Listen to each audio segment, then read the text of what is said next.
আসসালামু আলাইকুম প্রিয় ষষ্ঠ শ্রেণীর শিক্ষার্থীরা সবাই কেমন আছো? আশা করি সবাই অনেক ভালো আছো। তো আজকের ভিডিওতে নিয়ে আসলাম ষষ্ঠ শ্রেণী বার্ষিক পরীক্ষা 2025 এর বিজ্ঞান বিষয়ের একটি নমুনা প্রশ্নপত্র। তো এই যে নমুনা প্রশ্নপত্র ভিডিওগুলো আমি দেই, এগুলো তোমরা ভালো করে যদি পড়ো তাহলে তোমার বার্ষিক পরীক্ষার প্রস্তুতি 100% হয়ে যাবে। এখান থেকে কমনও আসবে। আমি যে অর্ধবার্ষিক পরীক্ষায় তোমাদের নমুনা প্রশ্নপত্র দিয়েছি, তোমরা অনেকেই আমাকে কমেন্ট করে বলছো, তারপর ইনবক্সে মেসেজ দিয়েও জানিয়েছো যে ভাইয়া আপনার যে নমুনা প্রশ্নপত্র সেখান থেকে আমাদের পরীক্ষায় হুবহু কমন এসেছে। কোনো কোনো স্কুলে 90%, 95%, 98% এভাবে কিন্তু কমন এসেছে। সো যেহেতু কমন এসেছে, তোমরা অবশ্যই আমি যে নমুনা প্রশ্নপত্র ভিডিওগুলো দিই অবশ্যই মনোযোগ সহকারে এগুলো সমাধান করে যাবে, পড়বে, দেখবে তো তোমার স্কুলেও এখান থেকেও কমন আসবে। সব শিক্ষার্থীরা দেরি না করে দেখিয়ে দেই তোমাদের ষষ্ঠ শ্রেণী বিজ্ঞান বিষয়ের নমুনা প্রশ্নপত্র। তো এখানে তোমাদের প্রথমে পূর্ণমান হচ্ছে 100, অর্থাৎ বিজ্ঞান 100 নম্বরের পরীক্ষা হবে। সময় দেওয়া হবে 3 ঘন্টা। প্রথমে বহুনির্বাচনী প্রশ্ন দেওয়া হবে 30টি। এই যে দেখতে পাচ্ছ প্রতিটি বহুনির্বাচনী প্রশ্নের জন্য 1 মার্ক করে থাকছে। তো এখানে এই যে 1 নাম্বার হচ্ছে বিজ্ঞান এক ধরনের কি, তারপর 2 নম্বর হচ্ছে বিজ্ঞান হলো। সো এখানে এই যে এমসিকিউ গুলো বহুপদী এমসিকিউ এভাবে তোমাদের আসবে, তোমরা এগুলো ভালো করে প্র্যাকটিস করবে। তারপর এই যে 3 নম্বরে বলছে স্বয়ংসম্পূর্ণ এককের অপর নাম কি। এইভাবে কিন্তু তোমাদের মোট এখানে 30টি বহুনির্বাচনী প্রশ্ন দেওয়া হবে। আমি এগুলো পড়লাম না, যদি প্রত্যেকটি প্রশ্ন পড়ি তাহলে ভিডিওটি অনেক লং হয়ে যাবে। তোমরা এগুলো আমার কাছ থেকে উত্তরপত্র সংগ্রহ করে বাসায় তোমরা প্র্যাকটিস করে নিবে। সো তারপর শিক্ষার্থীরা সংক্ষিপ্ত, এই যে সংক্ষিপ্ত প্রশ্ন উত্তর, এখানে তোমাদের প্রতিটি প্রশ্নের জন্য 2 মার্ক, তো মোট হচ্ছে এখানে 20 নাম্বার। সো এখানে 15টি দেওয়া হবে, 15টি থেকে তোমাদের যে কোনো 10টি প্রশ্ন অ্যান্সার করতে হবে। তো এই যে প্রশ্নগুলো ভালো করে পড়ে যাবে, ইনশাআল্লাহ এখান থেকে 100% তোমাদের পরীক্ষায় কমন থাকবে। সো তারপর সৃজনশীল প্রশ্ন। তো এখানে তোমাদের সৃজনশীল প্রশ্ন মোট 8টি দেওয়া হবে। 8টি থেকে তোমাদের যে কোনো 5টি সৃজনশীল প্রশ্নের অ্যান্সার করতে হবে। প্রতিটি প্রশ্নের জন্য 10 মার্ক করে থাকছে। সো এখানে এই যে এইভাবে কিন্তু থাকবে যে 1 নাম্বার একটা উদ্দীপক দেওয়া হবে, এখানে উদ্দীপক তুলে তারপর যে ক খ গ ঘ অর্থাৎ 4টা প্রশ্ন করবে, এই 4টা প্রশ্নের অ্যান্সার করলে তুমি 10 মার্ক করে দিতে। এইভাবে কিন্তু এখানে মোট 8টি সৃজনশীল দেওয়া আছে, এগুলো তোমরা ভালো করে প্র্যাকটিস করবে।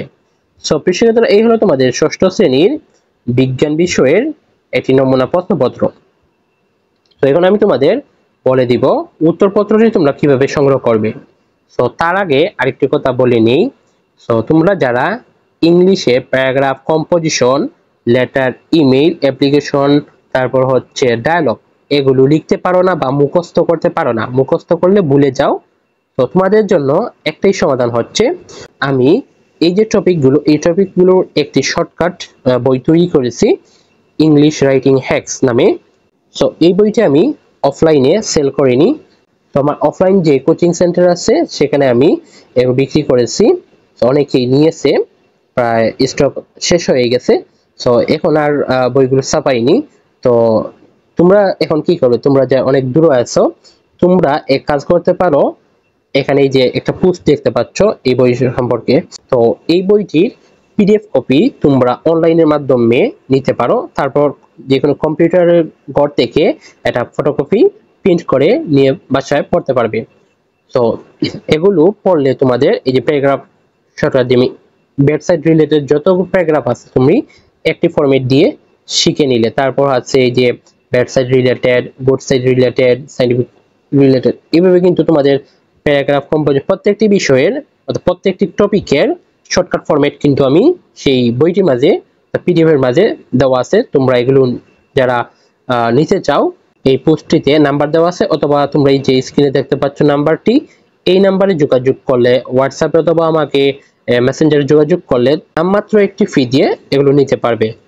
সো প্রিয় শিক্ষার্থীরা, এখন আমি বলে দিচ্ছি এই পিডিএফ তোমরা কিভাবে সংগ্রহ করবে। তো এখানে এই যে তোমরা দেখতে পাচ্ছ বহুনির্বাচনী প্রশ্নের অ্যান্সার গুলো কিন্তু এখানে দেওয়া আছে এই যে। সো আমি আর উত্তর বললাম না, তোমরা এগুলো দেখে নিবে, উত্তরগুলো কালেক্ট করে তারপর তোমরা বাসায় প্র্যাকটিস করবে। তো উত্তরগুলো নিতে হলে তোমাদের কোনো টাকা পয়সা দেওয়া লাগবে না, জাস্ট আমাদের স্ক্রিনে তোমরা দেখতে পাচ্ছ ইজি এডু ফেসবুক পেজ, এই পেজটি জাস্ট ফলো করবে। এখানেই যে আমি যে দাগ দিয়ে দিয়েছি যে এই ফলো অপশনে তোমরা জাস্ট একটা ফলো করবে, ফলো করে একটা স্ক্রিনশট নিবে। স্ক্রিনশট নিয়ে আমাকে হোয়াটসঅ্যাপে অথবা মেসেঞ্জারে এই স্ক্রিনশট সব পাঠিয়ে বলবে যে ভাইয়া আমাকে এই ক্লাসের এই বিষয়ের পিডিএফ দাও, সাথে সাথে আমি তোমাদের পিডিএফ দিয়ে দিব। তো তোমরা অনেকে কি করো যে পেজটি ফলো না দিয়ে তারপর আমাকে মেসেজ দাও, তাহলে কিন্তু অনেকেই পাও না। তো তোমরা অবশ্যই পেজটিকে ফলো দিয়ে তারপর একটা স্ক্রিনশট নিবে, স্ক্রিনশট নিয়ে তারপর আমাকে ইনবক্সে দিয়ে বলবে যে ভাইয়া এই বিষয়ের আমার পিডিএফ লাগবে, দিয়ে দাও, দিয়ে আমি সঙ্গে সঙ্গে তোমাদের দিয়ে দিব। সো প্রিয় শিক্ষার্থীরা, এই হলো তোমাদের ষষ্ঠ শ্রেণীর বিজ্ঞান বিষয়ের একটি নমুনা প্রশ্নপত্র। সো এইভাবে কিন্তু তোমাদের প্রত্যেকটি বিষয়ে বার্ষিক পরীক্ষার জন্য প্রত্যেকটি বিষয়ের নমুনা প্রশ্নপত্র আমাদের ইউটিউব চ্যানেলে এবং ফেসবুক পেজে আপলোড হবে। অলরেডি কিন্তু তোমাদের অনেক বিষয়ের প্রশ্নপত্র, নমুনা প্রশ্নপত্র উত্তর সহকারে আপলোড করে দিয়েছি। তোমরা যারা সেগুলো দেখো নাই, আমি বার্ষিক পরীক্ষার জন্য তোমাদের একটি প্লেলিস্ট তৈরি করেছি, শুধু ষষ্ঠ শ্রেণীর জন্য একটি প্লেলিস্ট তৈরি করা আছে আমাদের ইউটিউব চ্যানেলে অলরেডি। আমি সেই প্লেলিস্টের লিংক এই ভিডিও ডেসক্রিপশন বক্সে দিয়ে রাখবো। তোমরা সেই প্লেলিস্টে গেলে সব বিষয়ের নমুনা প্রশ্নপত্র এই প্লেলিস্টে সাজানো আকারে পেয়ে যাবে। তো তোমরা অবশ্যই আমাদের ইউটিউব চ্যানেলটিকে সাবস্ক্রাইব করে রাখবে, আর যারা ফেসবুক থেকে দেখতে আসো তোমরা ফেসবুক পেজটিকে ফলো দিয়ে রাখবে। সো এই ছিল আজকের ভিডিও। সবাইকে ধন্যবাদ এতক্ষণ সাথে থাকার জন্য। নেক্সট ভিডিও দেখার আমন্ত্রণ জানিয়ে আজকের ভিডিও এখানে শেষ করছি। আল্লাহ হাফেজ।